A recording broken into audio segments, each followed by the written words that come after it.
Welcome to the Deaf Dome in Baltimore, Maryland. We're here at Gilman School for a matchup between the Greyhounds and the Mount St. Joe Gales. As you take a look at the standings, we're nearing the end of the regular season, with every game being crucial in determining how the playoffs will shake out this year. MSJ tied atop the conference at 11-2, losing in their game at John Carroll last month, and then on Friday at Loyola in a 5-setter. And then the Greyhounds down at the 4th spot at 7-2 and 7-2 behind the Calvert Hall Cardinals. And we welcome everybody to Greyhound TV. I'm John Williams alongside my partner Jack Tortolani. Now Jack, these two teams have been pretty evenly matched as you look back at their recent matchups over the past few years, but MSJ has won 3 of the last 5.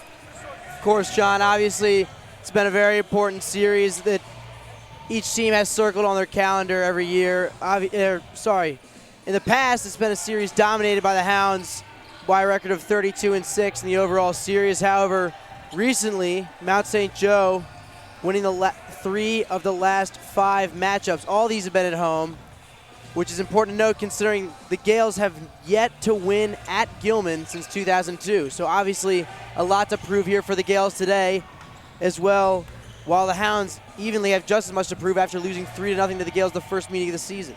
Absolutely. So MSJ did dominate the first match, winning 3-0 against the Greyhounds. And MSJ up against a historical challenge today, not winning here since 2002, as you mentioned. And so yesterday we had the opportunity to talk with Coach Diego Matoris in our production meeting, and he was saying they're trying to improve their consistency this season, Jack, and they're looking forward to a matchup against the Gales. Definitely. Talking with Coach Matoris was great as always. He mentioned it's tough to come around and play a team after losing 3-0. It's tough to get your team confident, especially when you haven't necessarily been dominating this whole season, but we've seen in years past for the Gilman Greyhound team under Coach Matoris as a coach, they like to come on near the end of the season. It's one thing they've done, defending 3-time champs. And looking against MSJ, he said that he told his team this. He said, look, every team has improved. MSJ has improved since we last played them, but it's all about, one, who has improved since. And look, he said, we didn't dominate to start the season, but we didn't get comfortable either. We've been working since then. So it'll be interesting to see what this team brings to the table today, especially after coming off a weekend tournament at the Penfield tournament in New York. Absolutely, and of course, Gilman is one of those teams that's prone to starting season slow, but then heating up in the postseason. Of course, they beat Mount St. Joe in the championship in 2017, and we got the opportunity to talk to Coach Bianco at the start of the game today, and he was saying he's also trying to look to improve their consistency this season. Definitely. He mentioned a lot about their strategy for today, and as well as what they have to improve, improving consistency, blocking, strong serve game. It's all things they want to focus on today, and then try to contain certain players on the Hounds team. We have number 1 for the Gilman Greyhounds, Jordan Foster, walking towards the net on your left, the left of your screen right now. He's going to be a primary focus today, someone that both coaches said they're going to be focusing on today. Coach Matoris looking to try some new things with him, while Coach Bianco and MSJ saying they're looking to contain him. Of course, Jordan Foster is playing in his first season of volleyball at the Gilman School. Obviously not a lot of experience with him, but Coach Diego Matoris said he had improved a lot and is gaining some good volleyball IQ. But now as both these teams are taking the court, we look to the starting lineup for the Greyhounds, and we see setter Jake Tompkins, libero Lucas Matanjihan, outside hitter Owen Holmgren, Jackson Shelby at middle, John Kavanaugh also playing middle, Jordan Foster at opposite, and Wallace Halpert at outside hitter. As well, we turn to the MSJ side to see who's starting there. Middle hitter, number 27, Sean Carr. In the back row, we have number 15, Colin Chalk, number 18, Gregory Von Hagel, number 17, John Remedy, and then joining Carr in the front row, we have number 26, Reese Tidings, and number 16, Gabe Ruppert. Sean Carr, one of those players that Coach Bianco was talking about before the game, saying he leads their team in kills. However, he's not their go-to guy, because Coach Bianco says one of the best parts about MSJ is their balance.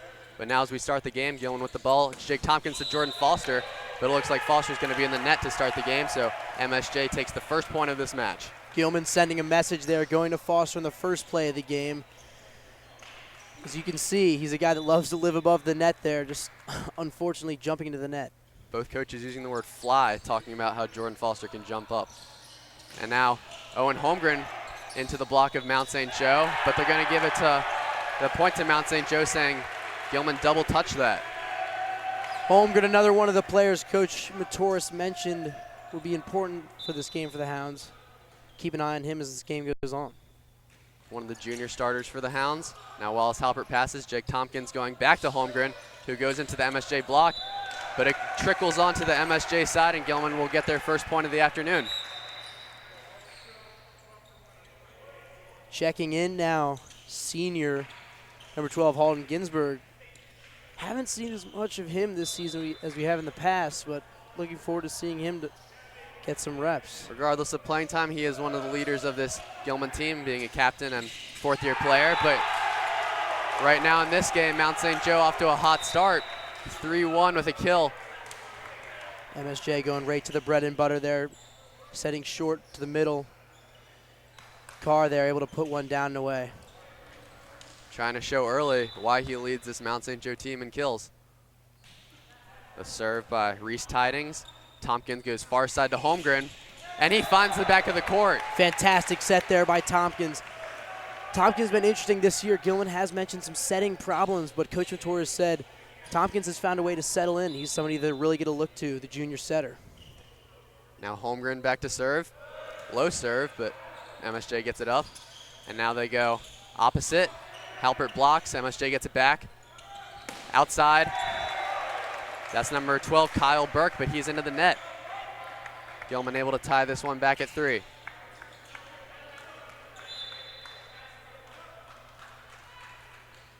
Holmgren again. Now Carr into the block of Gilman, but MSJ gets it back. Outside to Burke, who just gives a short ball. Gilman able to get up. Tompkins goes back row to Ginsberg, who gives MSJ a free ball. Now Burke again into the Gilman block. And now MSJ forced to give Gilman a free ball. Now Shelby. MSJ hits it right back over to Gilman's side. To Halpert. That's the long point. Neither team able to get a foothold here. Huge point here. Tompkins goes back to Shelby, who finds the head of Burke, and Gilman finally able to claim that point and their first lead of the night. Jackson Shelby there, that's a huge point for him. 2 separate hits, 2 separate blocks. He's someone that Coach Matoris said really found his way in the Penfield tournament this weekend. Now it's center instead of outside. Now Burke gives to the setter, back to Burke. And MSJ is going to be forced to give a free ball. Now Halpert gives a short free ball back. Middle to Carr, who finds the middle of Gilman's court. Just a lot of back and forth so far in this game, Jack. Neither team really able to show dominance yet. It's looking pretty evenly matched so far, John. Opposite to what we saw in the first meet. Now Tompkins goes far side to Halpert. And the MSJ block prevents Halpert from getting another kill.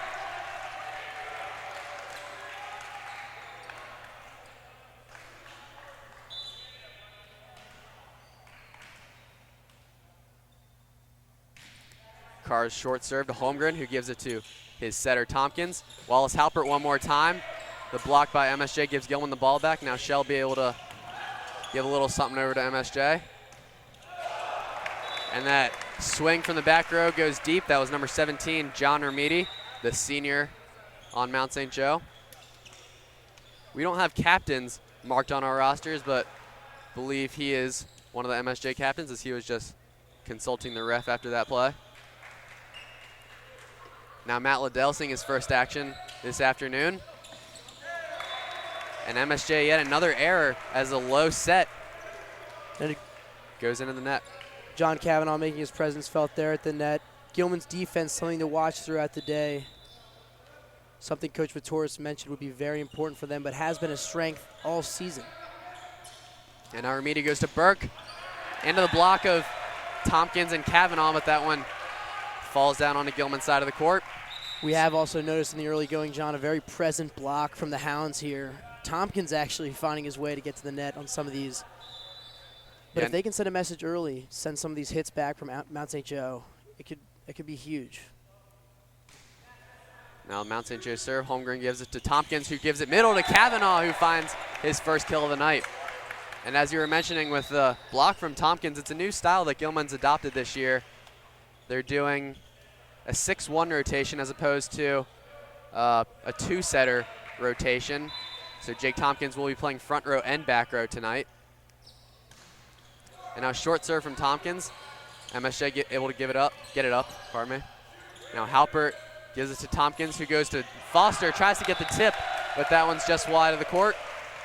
It is interesting that you mentioned the setter situation, different rotation this year, because so far under Coach Matoris' tenure as head coach with the Hounds, they have run the 2-setter rotation. This time, however, it is different. It's been interesting to see how it works out, and wonder if he'll stick with it next year. Now Halpert gives to Tompkins. John Kavanaugh a little tip, but MSJ gets it up. Remedi gives it to Tidings. Tompkins one more time to Halpert, opposite, and it looks like that one's going to be just long.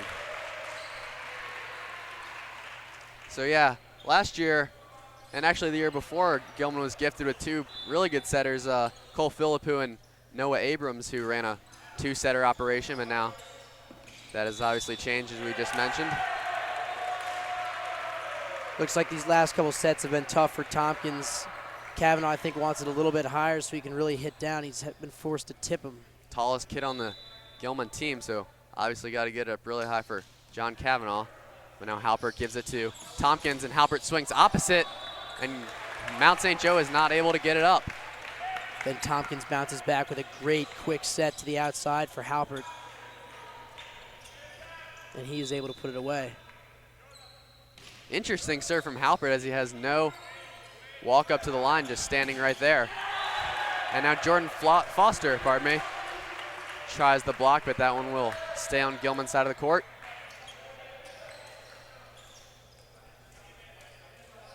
I believe Reese Tidings, number 26, just had that kill as another point of emphasis. Coach Matoris said they would have to limit.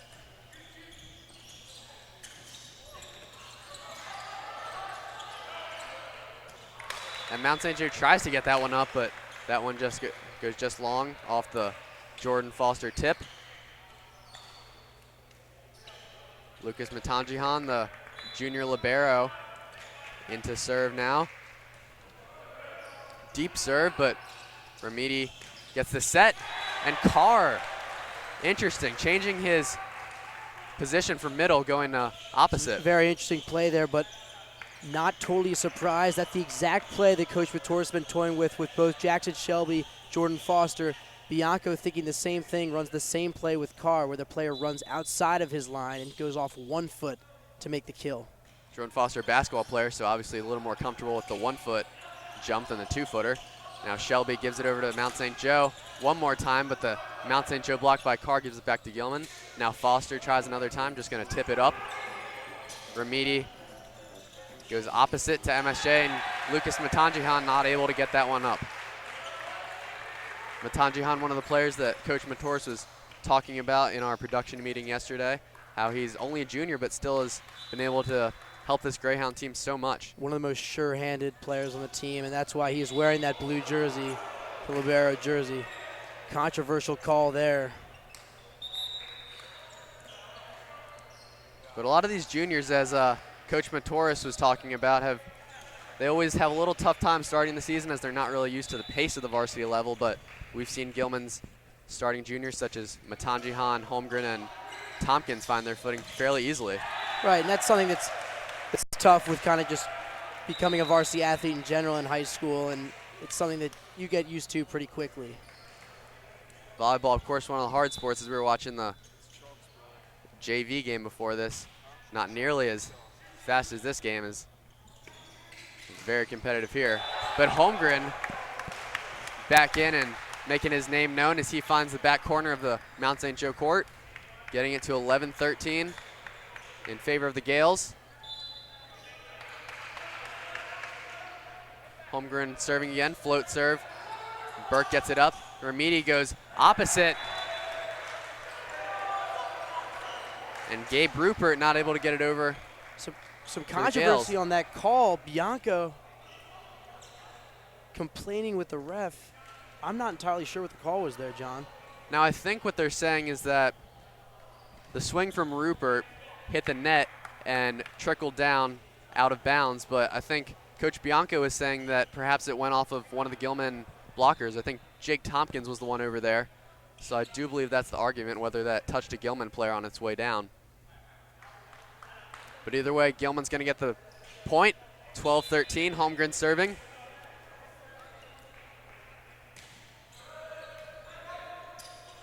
Vermeede goes far side to Burke. Good outside kill as he finds the far side line, just sneaking it past that Gilman defense. Senior Kyle Burke able to identify that Halpert was actually coming over to the near side of the court to help. He goes back against the grain and puts it down the far right side.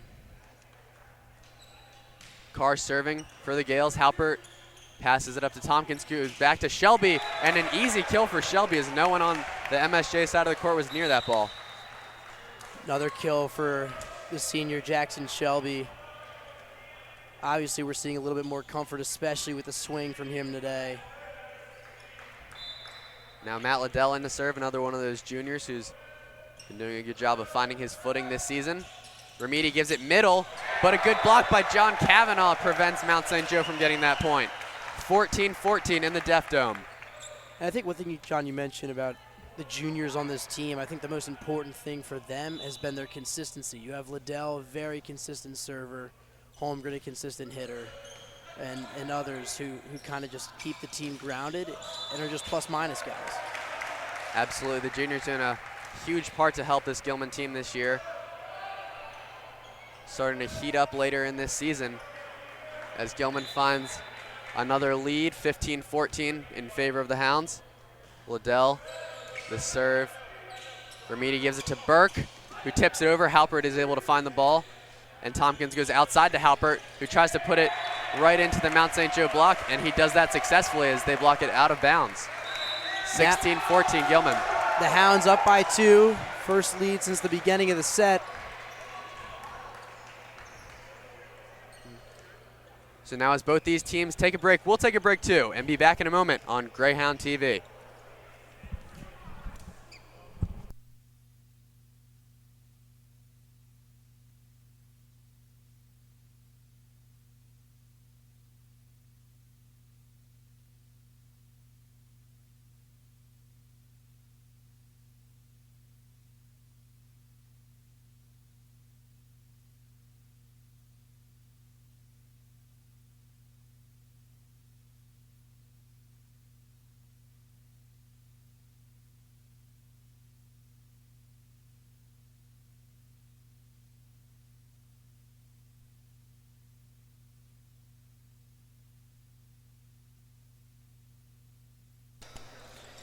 Welcome back here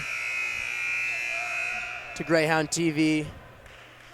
Just got a chance to listen inside the Gilman huddle. Matoris said 2 points he wanted to focus on the remainder of the set. Watching number 12 from Mount St. Joe, Burke, and not dropping until the set has been made.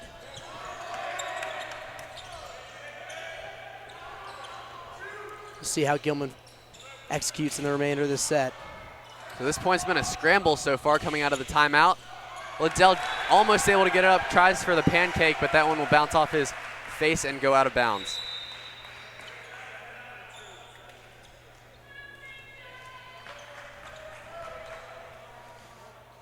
So still tight here in the midst of the first set. Of course, every set important in volleyball, but the first one you really want to try to get your momentum going quick. Now Tompkins goes outside to Halpert, who finds the ground on Mount St. Joe, and he is excited here. It's a big kill for Wallace Halpert, the senior captain. His first really clean one of the set, got a great run at it. Fantastic set from Tompkins there. Could be a momentum play. Halpert, of course, has seemed to be one of the most consistent players on the Hounds this season, and perhaps last season too, as he made his name known as a junior.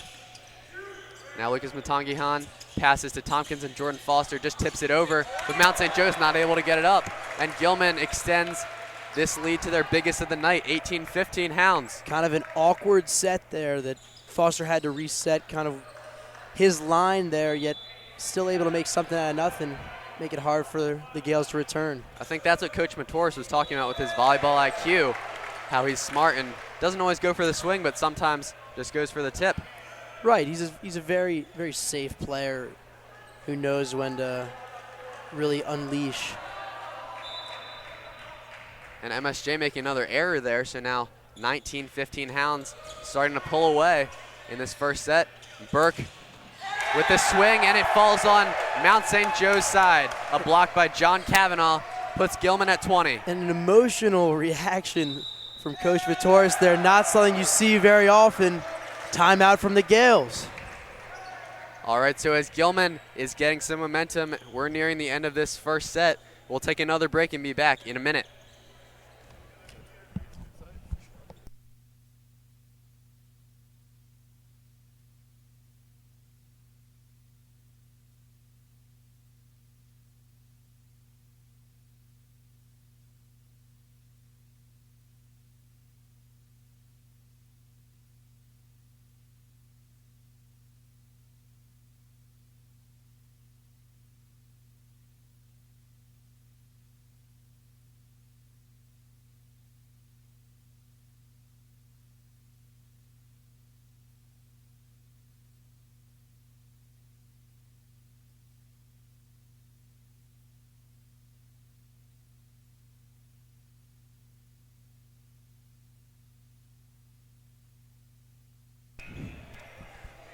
Welcome back to Greyhound TV. John Williams alongside Jack Tortolani. Late in the first set, Gilman leading 20-15, their biggest lead of the match. Tompkins serving, passed up by Mount St. Joe, but an erroneous pass makes it hard for the Gales, and they're not able to get it over. 6-point lead for the Hounds.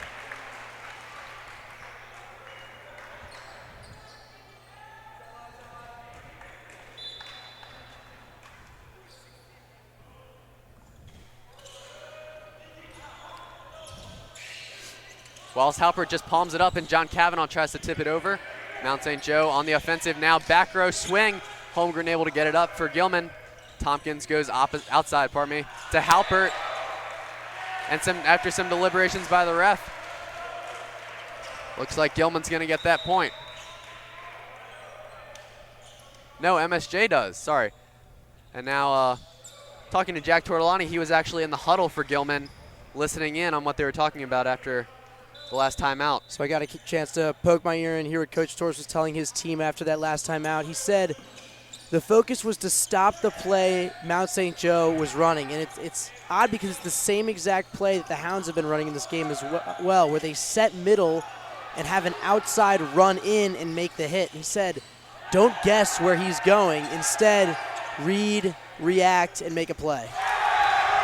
Speaking of making a play, Jordan Foster does just that, as he gets a kill right against the Mount St. Joe block, putting Gilman only 3 points away from claiming the first set here in the Deaf Dome. That sends a message right there. Foster ripping it off the head of Mount St. Joe's number 26, Reese Tidings.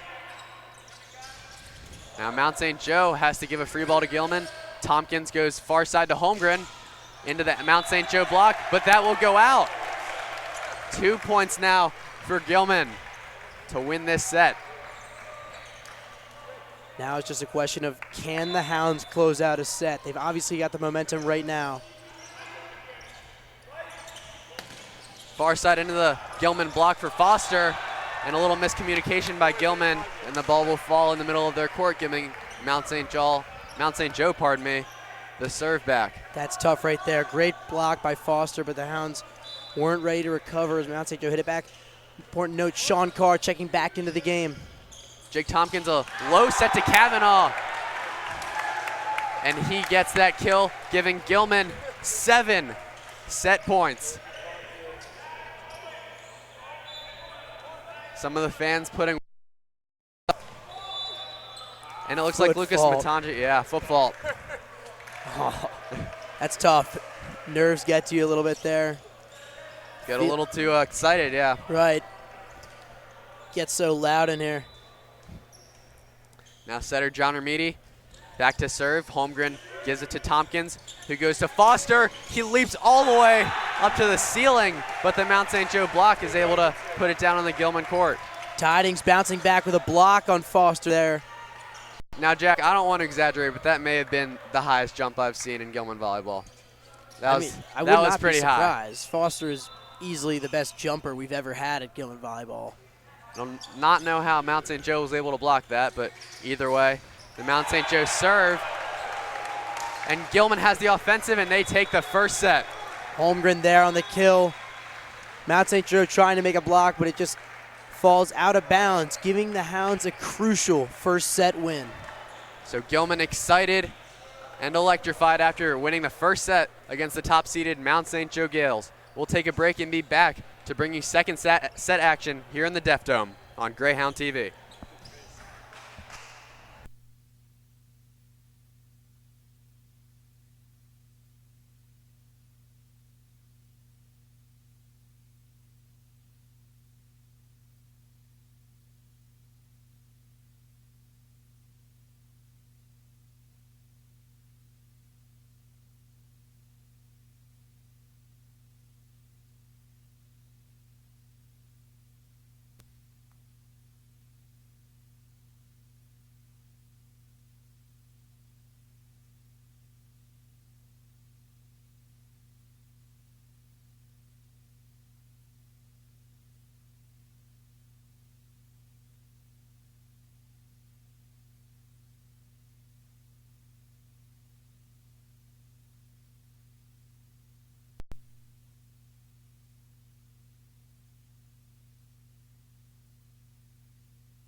Welcome back to Greyhound TV. John Williams alongside Jack Tortolani here in the Deaf Dome at Gilman School for an MIAA volleyball matchup between the Greyhounds and the Mount St. Joe Gales.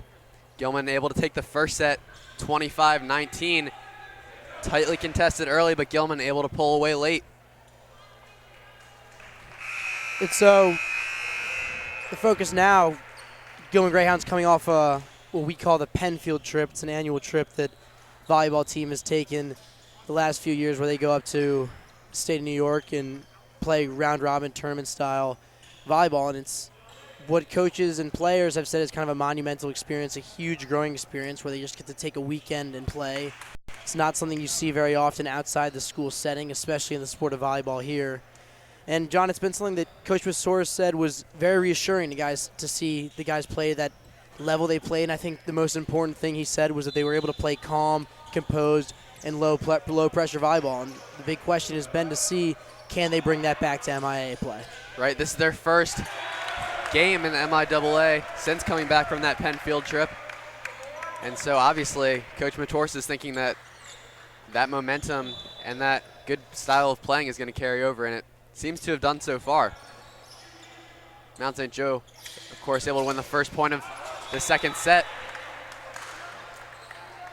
And Gilman is able to take the second one after a little bit of deliberations with the official, as the Owen Holmgren's swing was tipped off of the Mount St. Joe block. Holmgren now back to serve for the Hounds.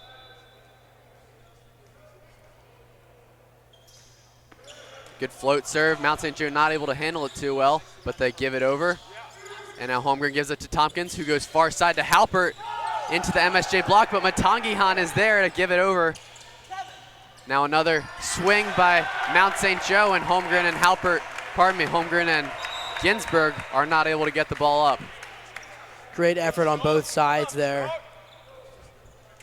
What seemed to be a kill for MSJ was quickly recovered by Matangihan, but MSJ able to finish off that point. Now Halpert another swing, but the MSJ block puts it outside of the Gilman court, 2-2. Liddell and Kavanaugh coming in for Shelby and Matangihan.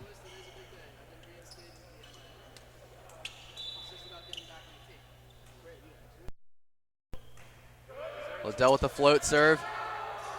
And now Ramidi gives it far side to Burke, but Paulton Ginsburg is there to give it to Tompkins, and Halpert a deep swing. Mount St. Joe keeps it in play. But Mount St. Joe is able to finish the point with a kill by number 16, Gabe Rupert. The senior who has made his name known so far tonight, Jack, on this Mount St. Joe team.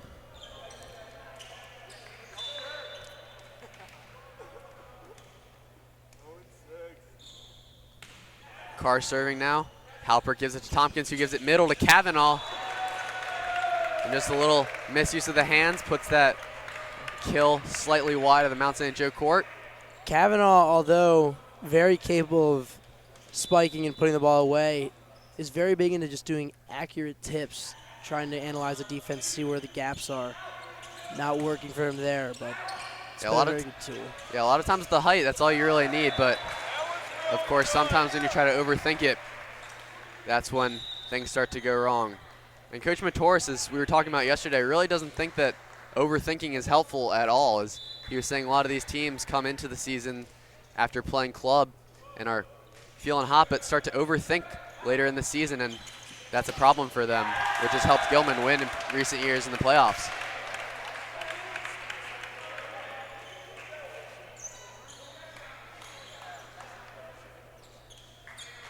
Now Mount St. Joe getting that point back. Rupert serving. Matangihan with the pass to Tompkins, who goes to Foster. And Mount St. Joe able to get it up. Ramidi goes far side to Burke. And Matangihan able to get that one back up again. Now Burke to Ramidi, and back row set. Matangihan able to get it up somehow. But the set by Tompkins is a little high, and that one will bounce off the light. Matangihan just diving all over the floor right now. Really trying to do whatever he can, but really showing his athleticism tonight. He's for getting sure. everything.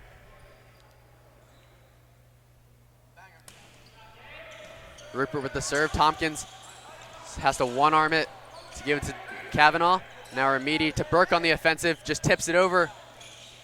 And Matangihan, another save, able to get it over to the Gilman side, or the Mount St. Joe side of the court.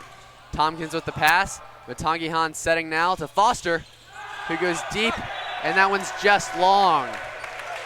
Wow, I thought I got a pretty good look at that, John. That looked to be in. Nevertheless, called out. And you see on display there Gilman's ability to pass. One thing that Coach Matoris said was, in addition to their defense, one of their strong suits of their game. Gilman always has been strong in the passing game. As I remember the past 2 seasons, it's been Tyler Witherspoon has been one of the leading passers, and now, of course, Matangihan has taken his role at libero. Of course, making it easier for the offense to set up. But now Gilman finding themselves in a little bit of a hole, down 8-3 early in the second set. So both teams will take a timeout, and we'll take a commercial break and be back in a moment on Greyhound TV.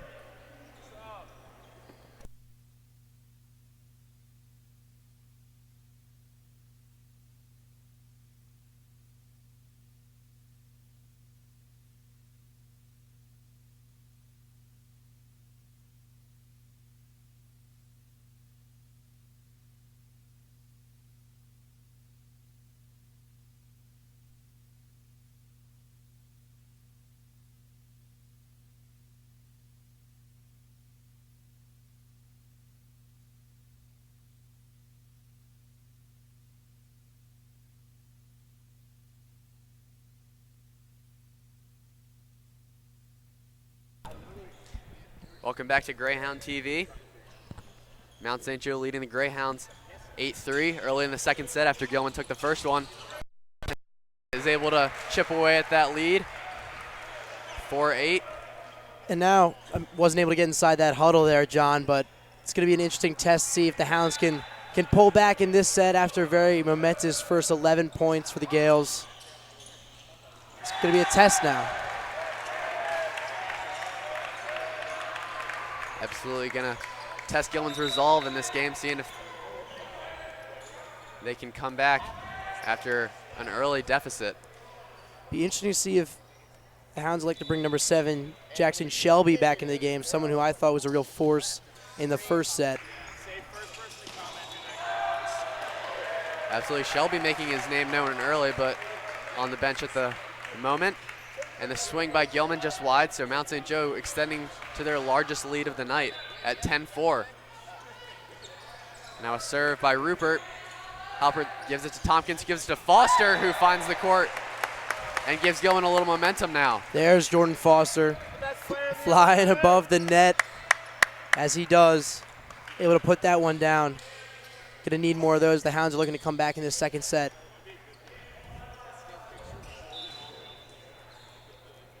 Lucas Matangihan serving for the Greyhounds. Ramidi gives it middle. Tompkins able to get it up, and now Halpert gives a free ball to Mount St. Joe. Ramidi goes far side again, but Foster is blocked. Is there a block? However, that block will fall just outside the line of Mount St. Joe's court. And it's interesting, John, I was just about to mention we hadn't seen Carr really this set. They bring him back in now to play in that front row. MSJ remains up 6. Now Holmgren pass to Tompkins, back to Holmgren against the block of Carr and Ramidi, but that one goes out on MSJ's side of the court, so Gilman gets that point. Holland Ginsberg coming in now for Jordan Foster.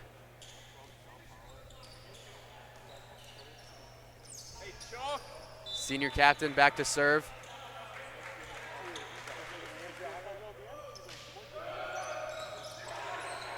And now Ramidi goes to Carr again, but Wallace Halpert somehow able to get it up. And Halpert tries for the back row swing, but that one just goes right into the net. That is tough. Bianco wanted to call that touch to ground. I think it might have. Anyway, Halpert able to play through it. Unfortunate, unforced error to give him the point, but as Mount St. Joe maintains this 6-point lead, it makes you wonder during the break between between sets, what he told his team. They just seem to be coming out with a lot more energy, a lot more consistency, and a lot more execution. I remember one of the things Coach Matoris was saying in our meeting was that he really liked at Penfield how the team was playing with a lot of freedom and playing more fluently. And so perhaps he's trying to tell his team, look, you're down in the set, so play as free as you can and see if those juices will start flowing. Now Gilman is able to get another point back. Holmgren going to serve.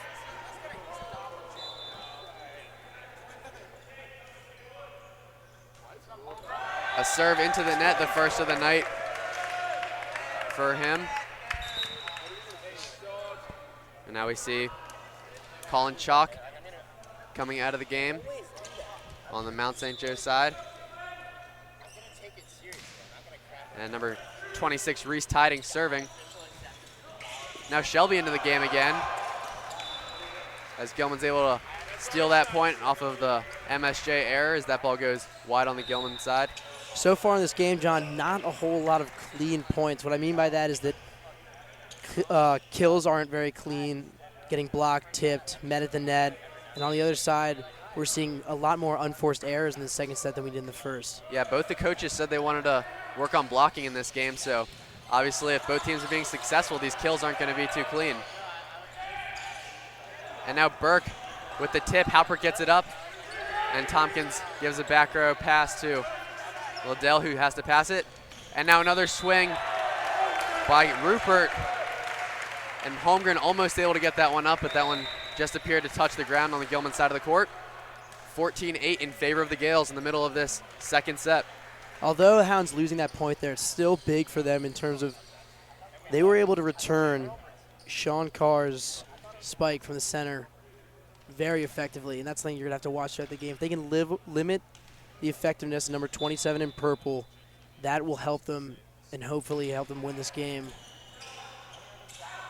Now Halpert with a swing. Carr passes it up, and his pass goes out. So Gilman hanging around despite being down 5 points in the second set. Ginsburg, coming out for Jordan Foster. And Tompkins back to serve for the Greyhounds. Just like that, Carr subs right back out. Wallace hits right at him. Both these coaches sensing this could be a long 5-set match. Don't want to wear out your best players too soon. And now another mistake from Mount St. Joe. Gilman starting to find their way back into this game. 14-10.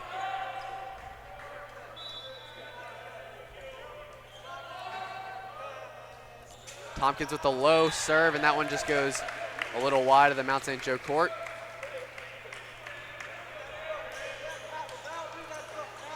You see one thing Gilman's doing right now as they look to return serve is protecting Tompkins right now. They don't want him to be returning this first serve. Want him to be able to set as he will right now. And now Halpert with the swing, but Mount St. Joe is able to pass it up. Now Remedi goes back row to Tidings. And Holmgren somehow able to get the pass up. Tompkins sets to Halpert. And Mount St. Joe is still getting this up despite some good swings by Gilman. And now Matangihan gives it over to Mount St. Joe's side. Remedi goes back row to Tidings. Holmgren's pass goes over. Remedi once again to Burke, who has a tip, and Gilman able to get it up. Holmgren with the one-arm pass, and Matangihan dives for that one, but he's not able to get it across. Perhaps one of the most amusing points we've seen so far tonight, Jack. Fantastic hustle all around from both teams. Getting a clap from the entire crowd here. Respect the hustle from both sides. Speaking of the crowd, it's a surprisingly small section so far tonight, perhaps because there were some PSATs today, and it is a Wednesday, so probably not the best day for a student section, but right, it's the Wednesday PSAT yeah. for all the underclassmen today, so most of them already home from school for the day, have been for the last couple of hours. So, but Gilman's really done a good job of trying to find their own momentum. They're down in this set as they have been since the early points, but they're still able to stay around in this set and kind of hang around with Mount St. Joe despite being down. For sure, and it's something that Coach Batorres said when we talked to him yesterday, was that his team is very resilient. It's been a tough year for them to start especially, and now we're seeing that on a more microscopic level in game. Can they fight through deficits, fight through tough points, and chip away at leads, or chip away at deficits? And it's something we're going to see in this second set and more sets to come. All right, now breaking out of this timeout on the floor for Gilman, Kavanaugh, Foster, Tompkins, Halpert, Matangihan, and Holmgren. Coach Mator is very confident, as we spoke to him yesterday, about his defense, especially in Matangihan, Holmgren, and Halpert. But as I say that, perhaps I jinxed him as they made a little mistake there, giving MSJ another one of their biggest leads of the night, 17-10 in favor of the Gales.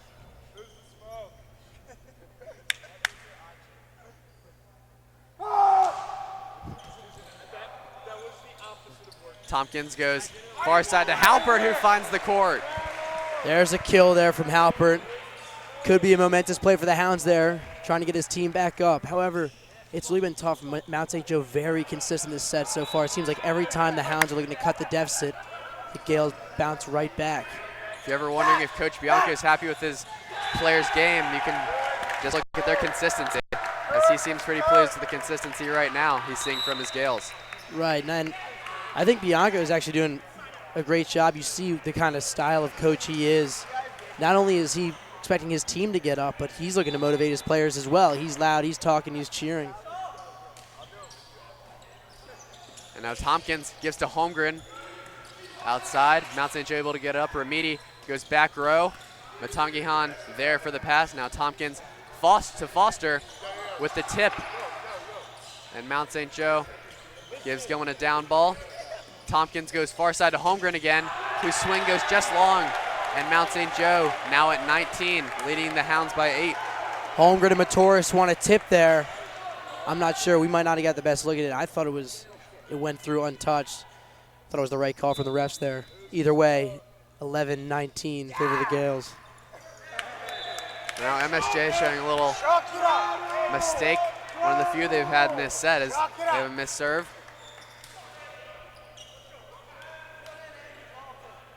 Yeah, and Coach Bianco was saying that one thing he really looks for in his team to dominate other schools is having a strong service game and making it hard for the other teams to go on offense. Now Halper gives it over. Remedi tries for the tip, but that one's into the net. Two mistakes here from Mount St. Joe. Could be big for the Hounds. They cut that lead back to 6. But Tangyehan, they're one of the most consistent players, still on serve. Gilman's showing no sign of giving up in this second set as they're still pushing their hardest, trying to get up 2-0 as Foster swing right into the face of the Mount St. Joe libero. Foster rips that right off the face of number 20, Jason Kalanock. Wow, what a shot. That's got to rattle you if you're Mount St. Joe, especially Kalanock. That one's got to hurt. And we have students sitting near us jumping off the bleachers after that one. Without a doubt, a momentous play there. The lead now cut to 4. Excuse me. Correction, it's now 6. And now back to play Foster again, but that swing is blocked. Carr is there to help save his libero from further injury. And Mount St. Joe looking to match their intensity after that block. I will say on that Foster kill, what was most important on that point was Matangyehan's serve was short enough that number 26 for the Gales, Reese Tidings, was forced to hit the ball right back over on the first touch, giving the Hounds another free ball without having to really defend at all. So that's huge when you can just basically be on serve and also have the first big set and hit of the point. Right, finesse is not a word you hear super often in volleyball, but Matangyehan has it, as with all of his passes and serves, he's able to just get it right in the spot that he wants. Another pass from Matangyehan there, perfect to Tompkins, who gives it to Holmgren into the block of Mount St. Joe, and that will go out. So Gilman still hanging around, down 5, 16-21, late in the second set. Junior number 5 Holmgren is one of the most energetic players on the team, along with who I would say would be Ginsberg and Halpert. They love getting fired up. And Mount St. Joe losing another one there. But Holmgren, as you just mentioned, yeah, this is only his second year. He didn't play his freshman year, but has quickly made this sport his own, as he's one of the starters for Gilman. And as you mentioned, one of the most energetic players on this team. Mount St. Joe has to give Gilman another free ball. A good one, but Matangyehan gets it up. Now back to Holmgren. And Mount St. Joe able to find Gilman's side of the court, but Gilman just gets it up. Now Remedi goes to his outside, who finds the right spot, and Gilman's not able to get that point back. 22-17, Gales. It's unfortunate. Carr there going up to make that hit. Halpert approaching fast. Carr has spiked every hit so far near, inside, or close to the 10-foot line. Wallace sprinting to that point where he anticipated would go, but it's a softer hit, and Wallace trying to backpedal ends up slipping. One of the benefits of being about 6'5" is you can dictate a lot better where your swings are going to go. Now Carr, speaking of, gives a free ball over to Gilman. Holmgren has to give a tip right back, but Carr's there to block it. Looked like Carr barely even left the court, but he's able to get the block on Holmgren. 23-17, Mount St. Joe 2 points away from tying this matchup at 1 set apiece. Torres now working out some formational things. 2 points away from possibly losing the set. Need to make a push now. Remedi serves. Halpert gives it to Tompkins, who goes to Shelby with another one of those one-legged jumps, and it works as he finds the back corner of the Mount St. Joe court. Another one of those set and run off the 1 foot. Shelby leaping and able to put that one away in the far left corner of the court. I'd like to see that more, honestly. Now Holmgren serving. Passed up by Tidings Intermediate. Goes middle to Carr, who has no trouble getting that kill. Mount St. Joe, 6 set points here.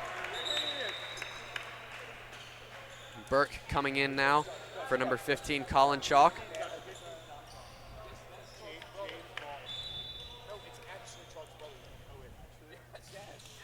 Tidings serve. Halpert gives it to Tompkins, who goes back to Halpert.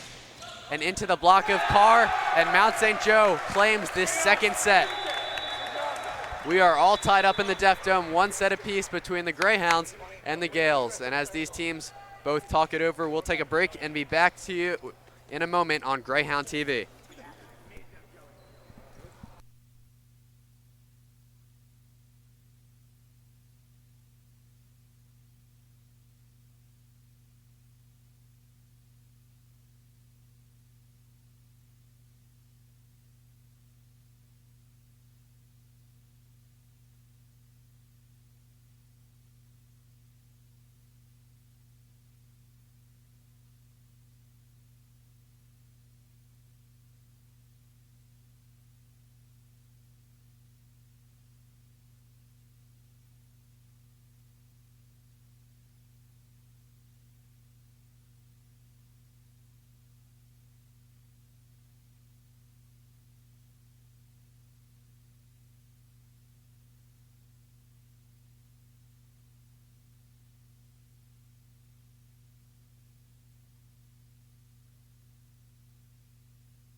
Welcome back to Greyhound TV. I'm here with one of the Gilman soccer captains, Jack Stuzen, coming off of a big match against the McDonough Eagles this afternoon on the Oval. How did that go, Jack? Well, it was a tough game. The Soccer Hounds have been in a little bit of a rough patch lately. Fell 4-0 today to McDonough. Good team. Looking forward to the rest of the season. A big game on Friday night against St. Paul's, and then into Senior Day on Wednesday against Spalding. Playoff implications obviously on the line with both of those. But to go back to today, it was 0-0 at the end of the first half. We had them pretty close, and then it kind of just opened up, and the defense and their offense started to shoot the ball pretty well, and we didn't get too many shots on target. But we're looking forward to the weeks ahead and getting ready to get after it in practice. Of course, and as you mentioned, playoff implications. How are the playoffs shaking out right now? Right now, we are in third place in the red division with Mount St. Joe in first place, the first seed, McDonough in the second seed. And looking about now, if we do make the playoffs to be the third seed, we would play Loyola into the quarterfinals. All right, well, thank you, Jack. We appreciate you being on with us. Cheers. Welcome back the other Jack, Jack Tortolani. As we saw a huge kill by Owen Holmgren in the first point as Gilman was able to take an early lead. And now another point for Gilman as looked like Romiti had a lift. So 2-0 in favor of the Hounds early in this third set. Good start for the Hounds. Hopefully continue to build on it as this set goes on. Ginsburg's serve. Romiti goes back to Tidings, but Holmgren's block gives Gilman an offensive chance, and Shelby with the swing, but it's blocked by MSJ. Now Tidings goes back again. Ginsburg with the pass to Tompkins, who goes far side to Holmgren off the Mount St. Joe tip once again. Big point here. Carr tries to put it down, but Halpert is there. Another time for Holmgren. Mount St. Joe back on the offensive. Tidings another swing. Halpert another pass. And Shelby finally ends the point as he has a mishap, and the ball will go into the net, giving Mount St. Joe their first point of the third set. Big point for both sides there. Jackson Shelby, although unfortunately not able to get it over on that last hit of that point, shows us again that running hit that he's been utilizing so far. I've said this already, but if I'm the Hounds, I keep running that to him and Foster, but especially him. He's shown the ability to hit it well consistently. Not the most orthodox play in volleyball, but I mean it works. It's been helping the Hounds get a lot of points tonight, as well as MSJ, as they've run it with Carr a few times. Holmgren serving now. Burke a good pass. And Romiti sets Burke off the block of Shelby, but Mount St. Joe gets it up as they have to give Gilman a free ball. Matangihan gives Tompkins the set. He goes to Shelby, and Mount St. Joe not able to get that ball back up. And this time Shelby able to convert. The only thing I would say, the play is like equivalent to a misdirection or a counter run in football, where just you sell one way and take it back the other way. Defense just shifts and aren't really able to recover very easily. And it's a hit where you're not used to that angle, coming almost parallel with the net. Jackson Shelby able to do a lot with that ball. And I think it also gives some of the hitters a little more power coming into that, as they're able to have more space to run around the court. And then, of course, the one-legged hop. But now Gilman makes another error as that serve will go far and wide.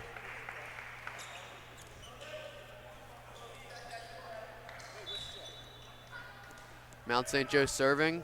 Sean Carr. 4-2 Gilman. And his serve will go into the net. That's big, and just like that, Carr in the back row makes one mistake and immediately taken out. Almost a liability once he reaches that back row. Hounds should look to attack that if they ever find him back there again. Obviously their 6-1 rotation forces them to have him in the back row sometimes. It seemed to work for them there, as Gilman's not able to get that back over the court. A little scramble for the ball at the Gilman side of the net. Mount St. Joe down 3-5 here. Serving with number 16, Gabe Rupert.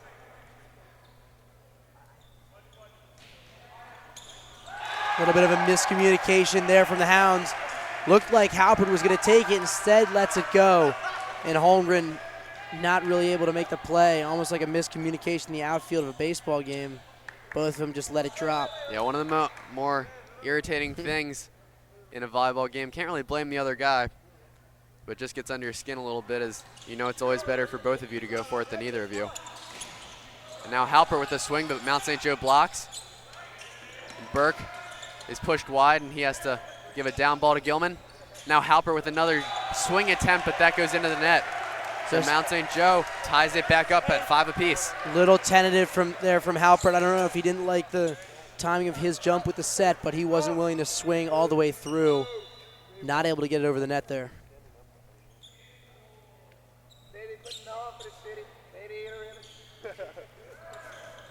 Now the serve for Mount St. Joe is a short one, and so Gilman is forced to give a free ball over to Mount St. Joe. Oh my God, you shake! Gilman not able to get their footing in this, figuratively and literally, as Holmgren falls to the floor, diving to make that pass attempt. So Mount St. Joe getting their first lead of the third set at 6-5 here. Burke there able to get up from a standstill, make a play on that ball. Holmgren not able to get a read, as you mentioned. The Gales now leading for, I believe, the first time in this third set. Right, Gilman had a good start, winning the first 2 points, and looked like they were inching away at one point. But now Mount St. Joe is back in the lead. Matangihan passes to Tompkins, who gives it to Halpert, but it's right into Burke's block. Yes! Mount St. Joe's bench is electrified after that one, Jack. Including some students around us. It's a big block there for Burke.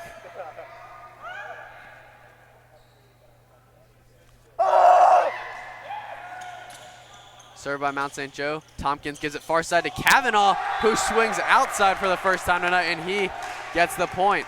So a little unorthodox for Gilman having Kavanaugh at that position, but it worked for him, Jack. One of the cleaner hits I've seen from Kavanaugh on the day.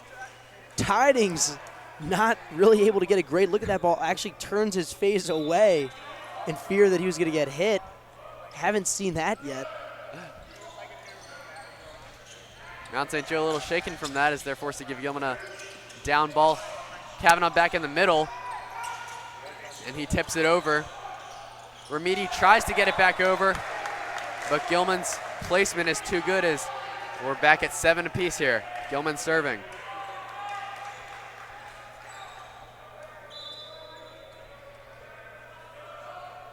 Hey, got him! Tidings passes, Remedi sets, back row, and Holmgren able to get it up a little bit. Jordan Foster's tip in the right spot, but Mount St. Joe's tip is in a better spot as Remedi finds the court right behind the Gilman blockers. One thing I have noticed, John, which I think might be a reason MSJ has had a little bit of an edge so far, is that neither team has a phenomenal setter. In the last 3 years of MIA volleyball, we've seen some great setters go through. However, it seems that right now MSJ is doing a little bit better job of hitting not great sets. They're able to make something out of, when it's not perfect, they're still not hesitant to swing all the way through the ball, while Gilman a little bit more intimidated, more prone to tipping. Right, that's one of the things, I mean, you see in practice, you know, you're trying to work on your chemistry with your setter, and sometimes if it's a bad set in practice, you can just catch the ball and give it back to him. But in a game, you really got to work on trying to hit those bad sets. And now Tompkins' set to Foster is perfect, though, as Foster finds the Mount St. Joe court, giving Gilman a lead once again in the third set.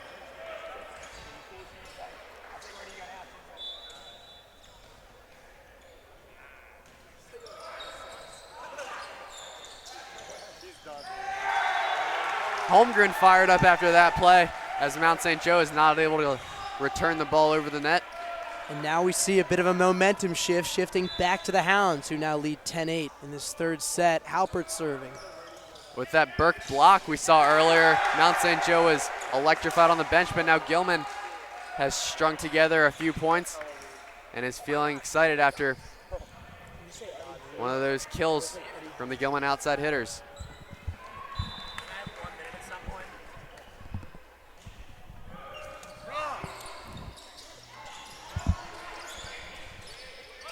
And now Tidings tries to tip it over, but Jordan Foster's there to block, and Mount St. Joe cannot get it back. 12-8 Gilman, their largest lead of the third set. A little bit more of a presence at the net in this third set. Kavanaugh, Holmgren, and Foster now, the three up front.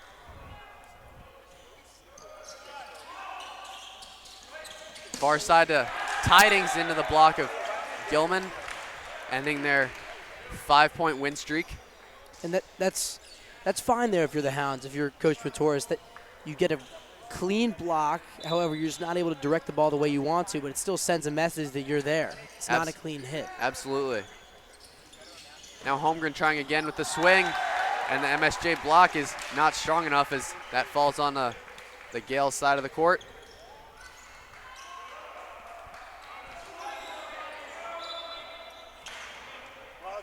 Matangihan, the libero, back to serve, high float serve. And now Remedi gives to Carr with another one of those running one-legged jump shot.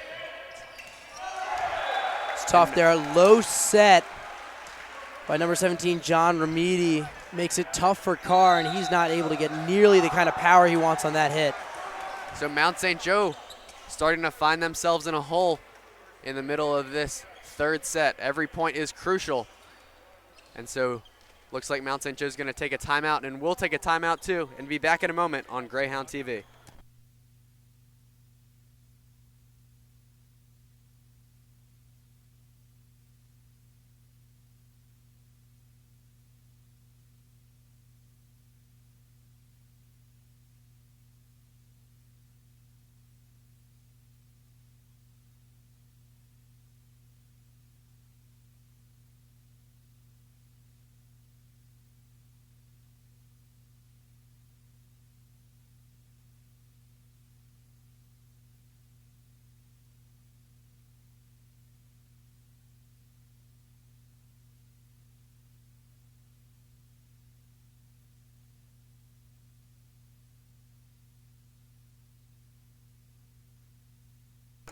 Going into the huddle.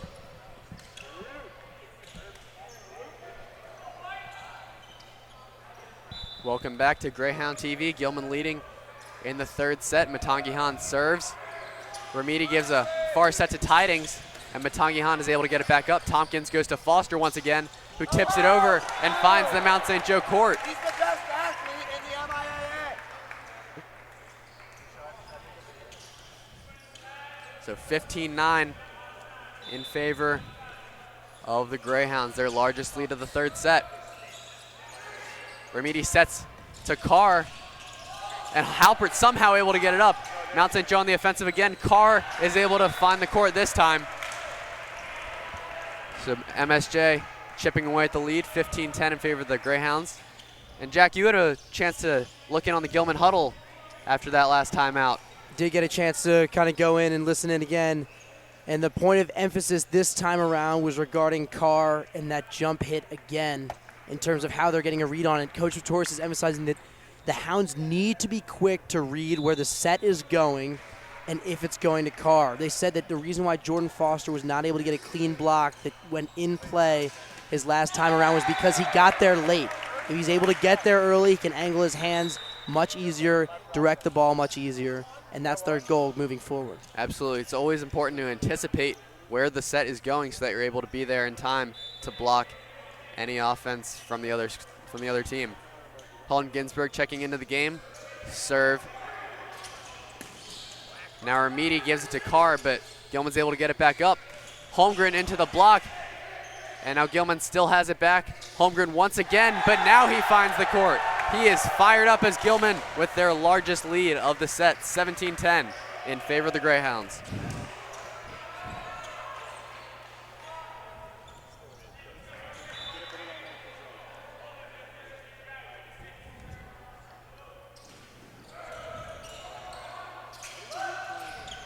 Now a little tandem attempt.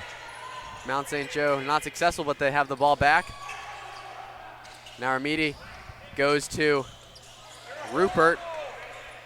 Mount St. Joe once again, as Matangihan is not able to reach that tip by Mount St. Joe. Great play there by Rupert, again going kind of back against the grain, finding that soft spot in the Gilman defense and really making Lucas move there. Matangihan not quite able to make it, but again, he gets his hand on the ball. It's one thing that he's shown the ability to do is get all over the court.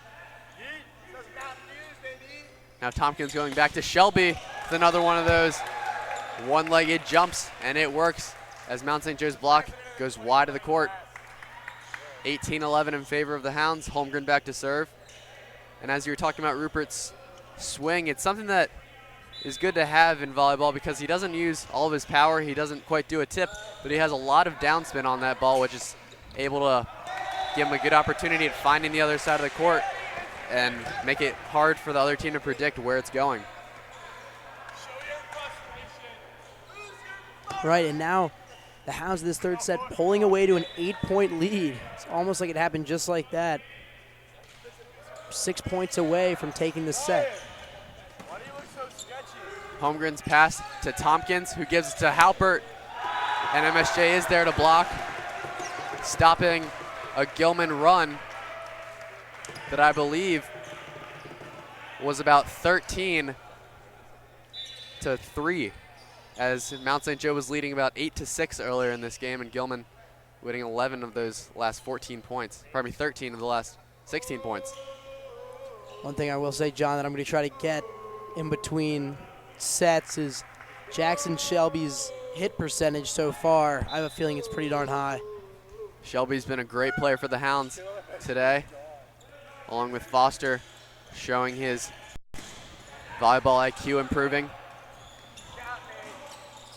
Tompkins gives it to Halpert, who gives a lofty down ball and finds the sideline of Mount St. Joe, putting Gilman at the 20-point mark. Fantastic shot from number 14, Wallace Halpert. Really showing off his finesse, mostly known as a jumper and a hitter. That time able to just put the ball where he wants to. Liddell's serve.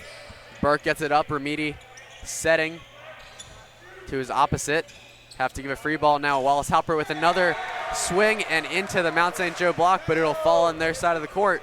So Gilman now only 4 points away from taking the third set and being up 2-1.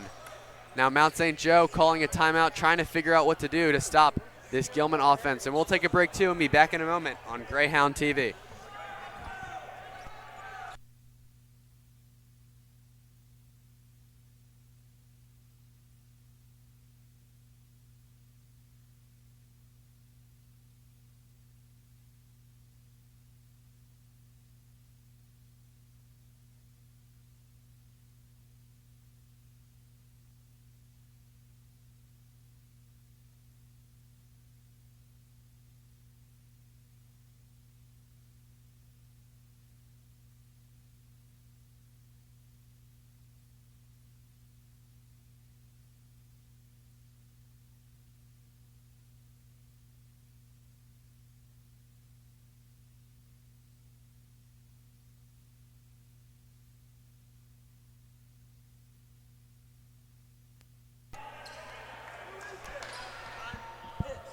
Back now late in the third set.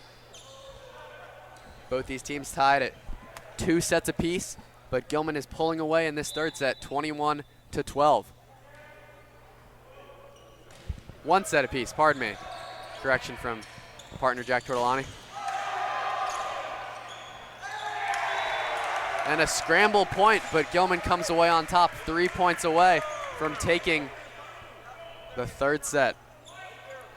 Liddell on serve now, that's big. As I mentioned earlier, very consistent from the service line. Now Burke with another swing, but that one's in the net as Mount St. Joe with a plethora of errors late in this third set. And Coach Bianco looks to be a little disappointed as this consistency has not been showing late in the third set for the Gales. It's a tough sequence from Burke there. Keeps in a serve that I thought would have probably sailed out, then hits one of the net. They go right back to him. Hey, Andy. Yeah, another mistake from Burke gives Gilman 12 set points here. Make the next play. Obviously the largest lead we've seen tonight as it's been fairly close before this. Now Liddell's serve, tidings to Remedi, who gives it to his opposite, pardon me. And Halpert into the Mount St. Joe block, but that falls on their side of the court, and Gilman takes the third set with a 2-1 lead now over the top-seeded Mount St. Joe Gales here in the Deaf Dome. We'll take a break on Greyhound TV and be back to bring you fourth set action.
Welcome back to Greyhound TV. Gilman able to close out that third set in fashion, winning 25-12 over the top-seeded Gales. And one thing we want to talk about real quick is the playoff implications of this game as we bring up the playoff bracket if the playoffs were to start today before the completion of this match. Yeah, and looking at the bracket right now, you get 6 teams.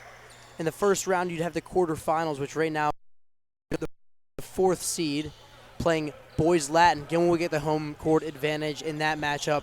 And then you would have Calvert Hall facing the 3 seed, facing the 6 seed John Carroll in the lower portion of the bracket. Winner of each will go on to play the top 2 seeds. The winner of Gilman BL will be playing the currently top-ranked seed Loyola, while the winner of Calvert Hall John Carroll would then meet number 2 Mount St. Joe in the semifinal.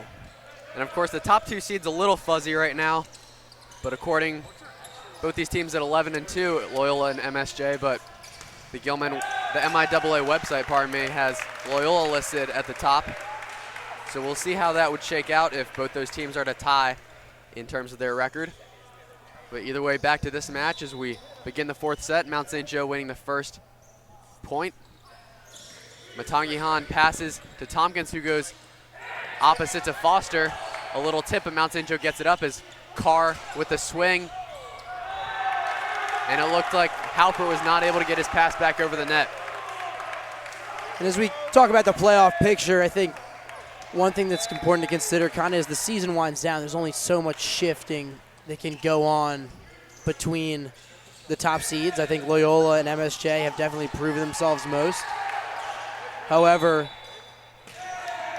there's now kind of more of a chance for teams to move in that 3 to 6 range. So the Hounds, Calvert Hall, obviously if the Hounds are able to pull off a win here today, they could obviously make a push for that 3 seed. But it'll be interesting to see kind of as time moves on. There's a certain limitations to how the teams can move, but there's also kind of more space in the lower seeds for teams to make jumps and pushes for higher seeds. Right, there is a possibility, I believe, if Gilman were to win out and Mount St. Joe or Loyola were to lose out, then Gilman could obtain that first round bye, but a little unlikely as MSJ and Loyola do have fairly easy schedules after this game. Right, and that's one thing that's come with jumping out early. You see that as an advantage. I mean, the Hounds obviously the last couple of years not been able to do that. And this year, Mount St. Joe, one of the fastest starts, actually the fastest start in the MIAA, gives them that advantage of probably most likely being a top 2 seed as we enter playoff time. But regardless of what seed the Hounds have been in the past few years, it seems to not have mattered as they've reached the last 6 championships, winning 5 of them despite their ranking, oftentimes not being one of the top 2 seeds. Now back to the game as Holmgren passes to Tompkins and Halpert gives a tip, and that one just finds the sideline of Mount St. Joe, and Gilman is fired up as it is now 3 points apiece.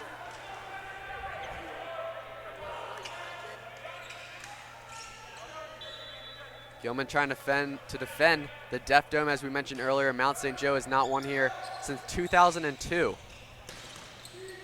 To give you a reference, I was only about 2 months old last time Mount St. Joe won here.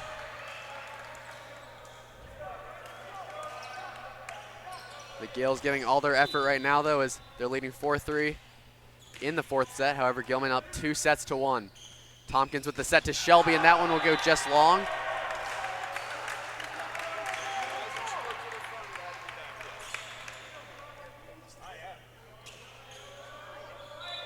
Check your vote. Got another instance here where number 27, Sean Carr, is in the back row. Be interesting to see if they attack that. Up, just as I mentioned it, Carr checks out of the game. Carr been one of the best players for the Gales tonight. As we mentioned, he is the leading blocker for Mount St. Joe. Pardon me, killer for Mount St. Joe. But Mount St. Joe does have balance as they show it there with a swing. Couldn't tell quite who that was. Believe that was number 18, Gregory Von Hagel. Liddell not able to get that pass up.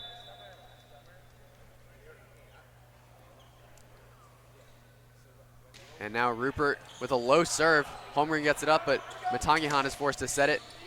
And Halpert gives the free ball to Mount St. Joe, who is on the offensive. However, a double touch by the Gales gives Gilman a golden opportunity to stay in this game after it looked like Mount St. Joe had a little bit of momentum.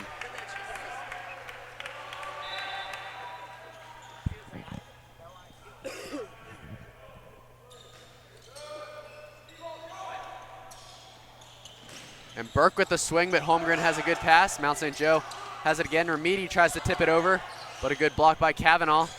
Now another swing by Burke, but that one goes into the net. And we're tied up at 6 apiece.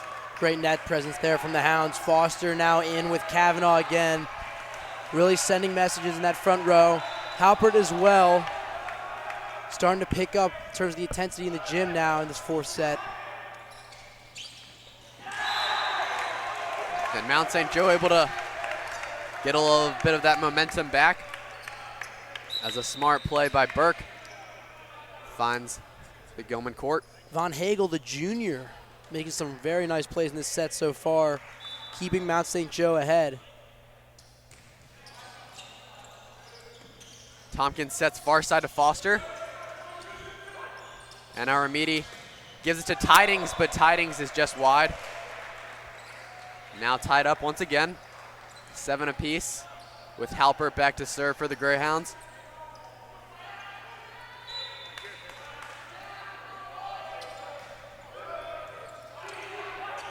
Remedi gives it far side to Tidings, who is good this time. As one of the hardest swings that we've seen tonight finds the middle of Gilman's court.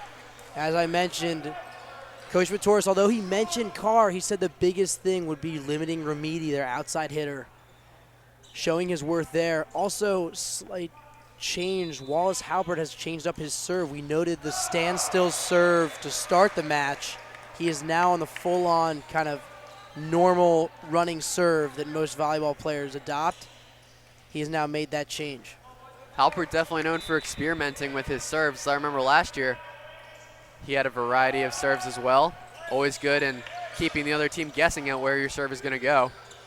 Now Tompkins is forced to give Shelby a low set, but Gilman's somehow able to find the point as it looked like Mount St. Joe could have been in the net there.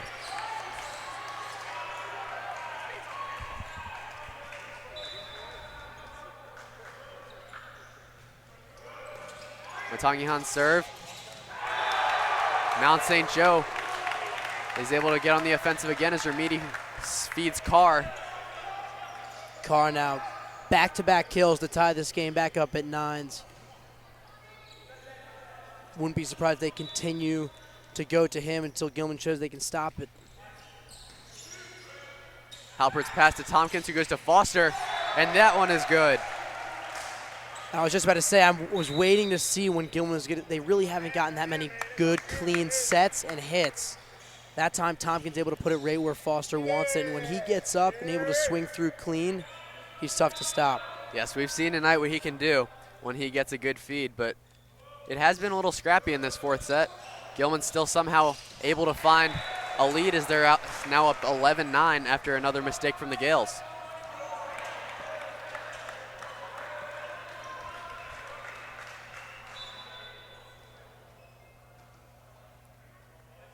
Ginsburg back to serve, short float serve. Mount St. Joe gets it up, Remedi to Carr again, and Gilman is able to pass it. So now Holmgren with another swing. And that's Rupert with the swing, but Matangihan gets it up. Tompkins gives a low set to Shelby, who's forced to give a free ball over. Now a back row swing by Colin Chalk gets Mount St. Joe another point. Gales trailing 11-10, 10-11. Back row swing there from Chalk, something we haven't really seen from him today. He's able to put it away. And Tompkins goes to Holmgren, who has a little bit of a miss hit.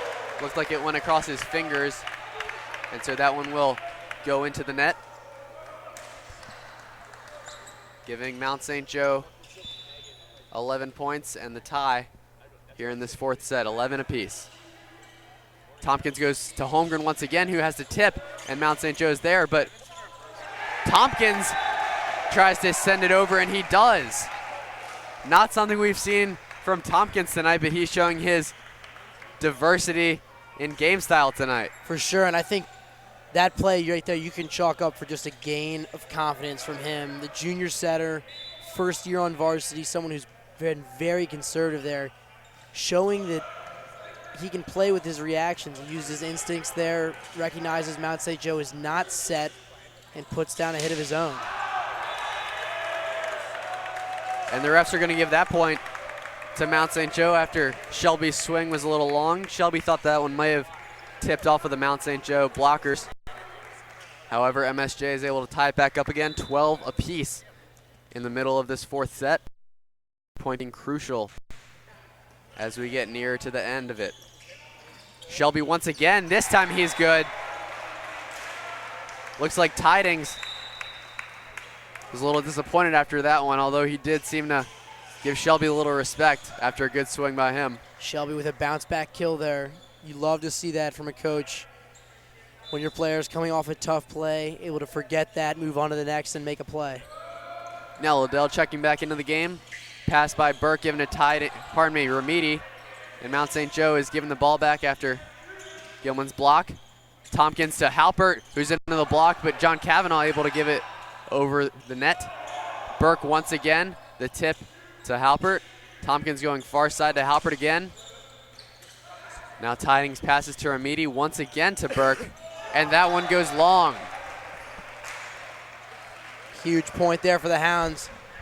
Just like long rallies in tennis, back and forth points in volleyball can be huge. Whoever can take those grueling points, it's huge for your team, huge for your confidence, huge for your momentum. Absolutely. Momentum's one of the things we've really emphasized tonight that's so huge in volleyball, and definitely long points when winning them is something that can boost your momentum. However, Mount St. Joe able to bounce back from that point as they win their own. 13-14 in favor of the Hounds. Rupert back to serve.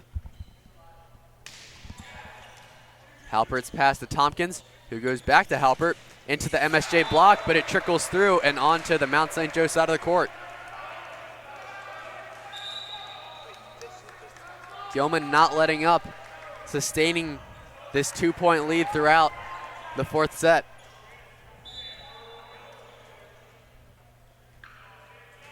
Now Tompkins a low serve. Remedi gives it to Burke into the Gilman block as it just streams along the net, but that one will fall out of bounds. And although Burke able to make that swing there, get that point for the Gales, he did shake his head after. Nearly sent that ball straight back at him. And it just, again, sends a message that you're not going to get anything clean on the Gilman's front. And now Tompkins giving it to Holmgren. And Remedi on the other side of the court gives it to Tidings. Now back row to Chalk after the unsuccessful one to Tidings. Gilman has it now to Foster. And MSJ just able to get it up as Tidings goes once again with a tip. But Tangihan showing his athleticism gets it up. And Gilman comes away with the point as MSJ was under the net. Huge play there from Tangihan. Matoris is fired up. The bench is fired up. Able to make a diving play. He's been getting after these balls all night long. And there it really finally works out for him. I shouldn't say finally. He's been all over the place. But that just goes to show you the hustle pays off. Can't count how many of those types of saves that Matangian has had tonight, but it's been big for the Hounds, especially in getting them psyched up. Matangian another pass to Tompkins, who goes to Holmgren, and that one goes just wide as goes outside of the antenna. And right now, John, this is shaping up to be a heck of a fourth set, 16-15. The serve by number 20, Jason Kolinak. And Holmgren tries to tip it over, but the MSJ block is there. And Mount St. Joe able to tie it up at 16 apiece once more.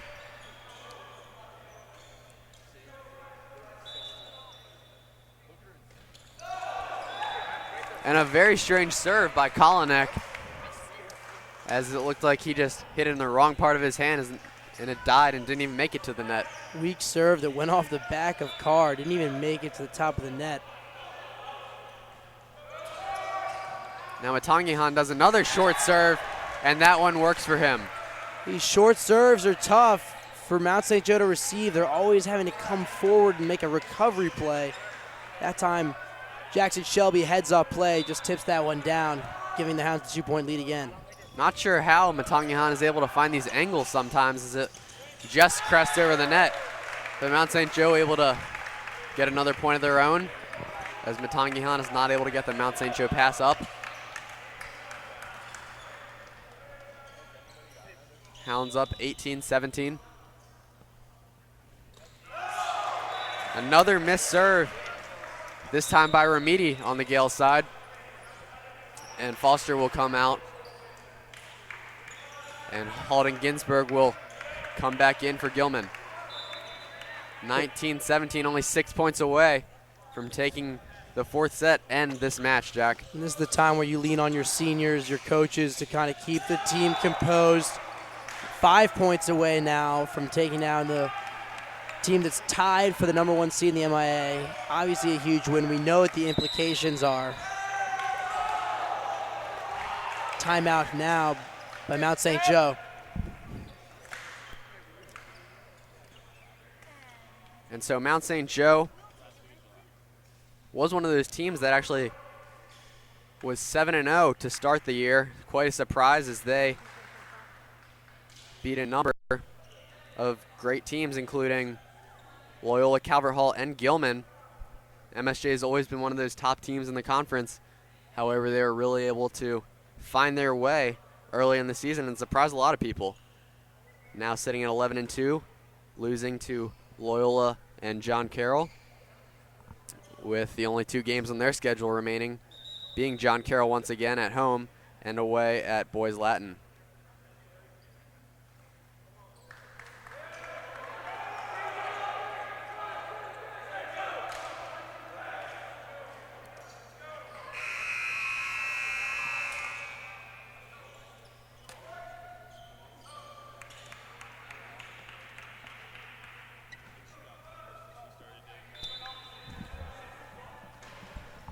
Now back to fourth set action. Halden Ginsberg serving.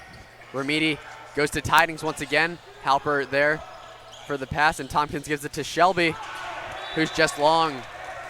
But it's tipped off Mount St. Joe, and so Gilman now only 4 points away from taking this match, Jack. Starting to smell blood in the water. The bench on our side, the Hound side, seeming confident. Now it's just staying calm, staying composed. Remedi gives it to Carr, but into Shelby's block. However, Gilman's able to get it back. Tompkins goes to Shelby once again. Remedi able to pass it up, and Tidings gives a little set. And a back row swing by Rupert just skims the net and falls on Gilman's side of the court. Burke coming in now for Chalk. Another backswing there from Chalk. And one thing, I got a chance to peek into that huddle again, mostly defensive adjustments. I did receive some stats. Halpert and Holmgren both with 12 kills. Halpert and Shelby both have 8 of their own. Those guys are the predominant killers for the Hounds team tonight. And another kill from Gilman as they get to only 3 points away from taking this match. 22-18 in favor of the Hounds. Holmgren back to serve. And now as Hounds 3 points away from winning this set, winning the match as well. It's one thing that kind of sticks out to me that Coach Fedora has talked to us about. We spoke with him yesterday, was that he feels confident in their mindset to grow and get better every day, and that he feels as though they were almost at an advantage to not start the season off so hot, because they can always keep their mindset on improving, while some teams may get complacent. And it just goes to show you he has so much confidence in his team and is never really uncomfortable with where they are. He did mention a growth mindset is the biggest thing that he wants to emphasize for his team. Now here Remedi gives to Carr, but Halpert able to get it up. Pardon me, Holmgren. And now Shelby with another swing, but that one will go long. MSJ staying in this set. Down 19-22. Trying to get any bit of momentum they can to stay in this match. MSJ only 3 points behind right now, but I will say again, Carr in the back row serving now. See if they try to go at him. Now Halper with another swing, and he does go at Carr. He goes right at Carr. Something that they've talked about now is attacking Carr when he's in the back row. And Wallace Halpert with the wherewithal, the IQ to go right at him there.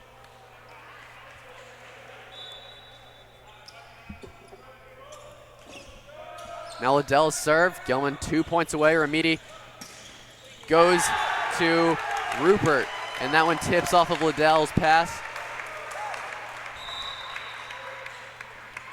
So MSJ now trailing 20-23. Matangihan and Ginsberg coming into the game. Shelby and Liddell taking a seat. 2 points away, but by no means over. MSJ on serve. Tompkins goes middle to Kavanaugh. And Kolinak able to get it up. And the tip by Burke bounces off the shoulder of one of the Gilman players, but Tompkins still able to get it over. MSJ on the offensive. Remedi goes middle. Gilman still able to get that one up. Halpert another swing.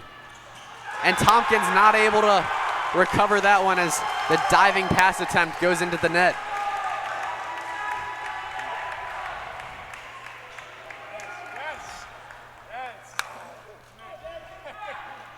Big point there for the Gales. Diving all over.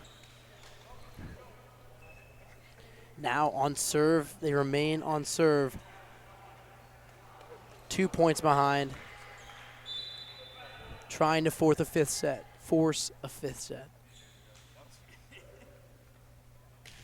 Quiet for Rupert's serve. Now the court coming alive. Halpert swings over. MSJ just gets it back.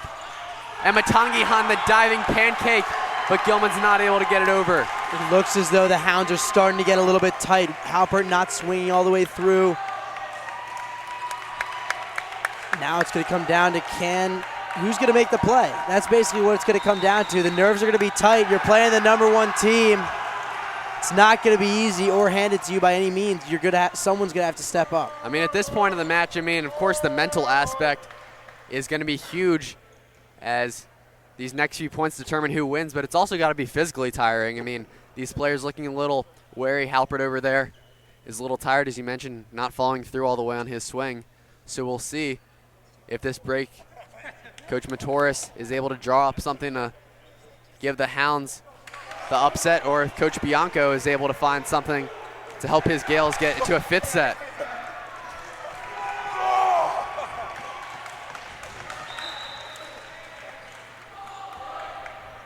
Gales remain on serve, down 1.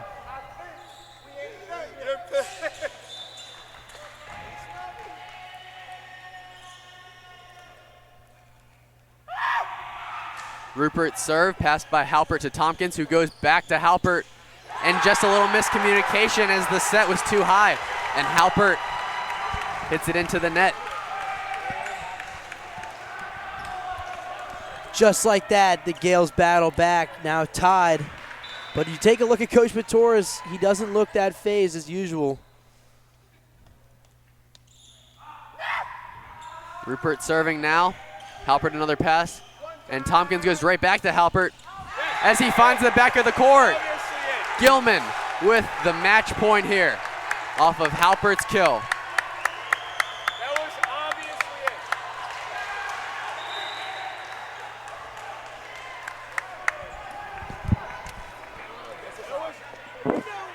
That was obviously it.